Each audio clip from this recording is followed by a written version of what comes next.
Betting కేసులు అందుకేనా? వాళ్ళ జోలికెళ్తే బ్యాన్ పడుద్దా? బెట్టింగ్ యాప్స్ విషయంలో ఏం జరుగుతోంది? ఆయా కంపెనీలను వదిలేస్తున్నారా? తెలంగాణలోనే అదే పనిగా యాంకర్‌లు, సెలబ్రిటీలు, యూట్యూబర్స్‌నే ఎందుకు టార్గెట్ చేశారు?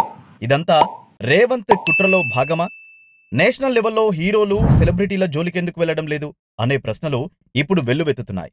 బెట్టింగ్ యాప్స్ వల్ల సామాన్యులు బలైపోతున్నారన్నది వాస్తవం. వీటిని ఆన్‌లైన్‌లో పెడుతున్న వారి వల్లనే ఇదంతా జరుగుతోందన్నది నిజం. వీటిని సెలబ్రిటీలు ప్రమోట్ చేయడం కూడా దాదాపుగా నేరం.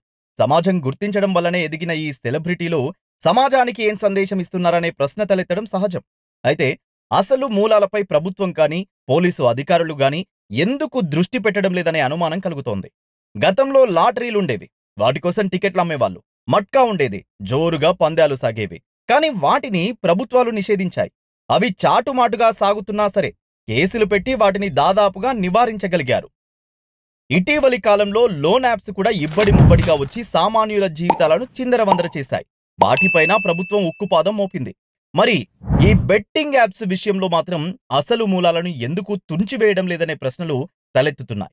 వాటిని నిషేధించినా, పూర్తిగా తొలగించినా చాలు కదా! మరి అవే నిషేధిత జాబితాలో ఉంటే ఈ సెలబ్రిటీలు అటు వెళ్లరు కదా అనే చర్చ సాగుతోంది. ఇదంతా చూస్తుంటే బెట్టింగ్ యాప్స్‌కు ప్రమోట్ చేస్తున్నారనే వంకతో సెలబ్రిటీలు, సినిమా ఆర్టిస్టులను బెదిరించి తమ వైపు తిప్పుకోవడానికే ఈ ప్రయత్నమా అన్న సందేహం కలుగుతోంది.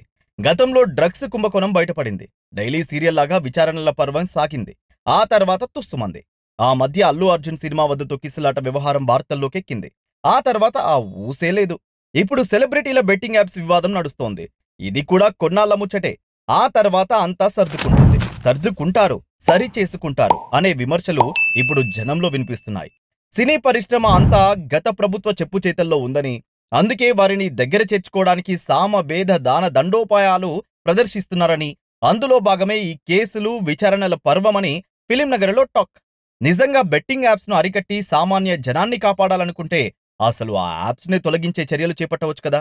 ఇలాంటి యాప్స్‌లో నటించే బాలీవుడ్ హీరోలు, క్రికెట్ స్టార్స్‌పై ఎందుకు చర్యలు తీసుకోవడం లేదని కొందరు సామాజికవాదులు ప్రశ్నిస్తున్నారు. ఈ విషయంలో కొందరు సామాజికవాదులు పంజాగుట్ట పోలీసులకు ఫిర్యాదు కూడా చేశారు. బెట్టింగ్ యాప్స్ ప్రమోట్ చేసిన షారుఖ్ ఖాన్, సచిన్, కోహ్లీలపై ఎందుకు చర్యలు లేవని ప్రశ్నిస్తున్నారు. సజ్జనార్జీ, యూట్యూబర్లనే టార్గెట్ చేస్తారా? పెద్ద పెద్ద సెలబ్రిటీస్ పైన ఎందుకు యాక్షన్ తీసుకోవడం లేదని అడుగుతున్నారు. బెట్టింగ్ యాప్స్‌ను ఎవరూ సమర్థించడం లేదు గానీ, వాటి అసలు మూలాలపై దృష్టి పెట్టకుండా కొసరు లాంటి ప్రమోటర్లను ఎందుకు టార్గెట్ చేశారనే అనుమానం ఇప్పుడు బాగా బలపడుతోంది. ఫిలిం వర్గాలను తమ చెప్పు చేతల్లో పెట్టుకోవడానికి ఇదంతా ప్రయోగిస్తున్నారా? వాళ్ళు సరెండర్ అయితే రాబోయే ఎన్నికల్లో వారి సేవలు, వారి ప్రచారం అవసరమని ఇలా చేస్తున్నారా? అని జనం గుసగుసలాడుకుంటున్నారు.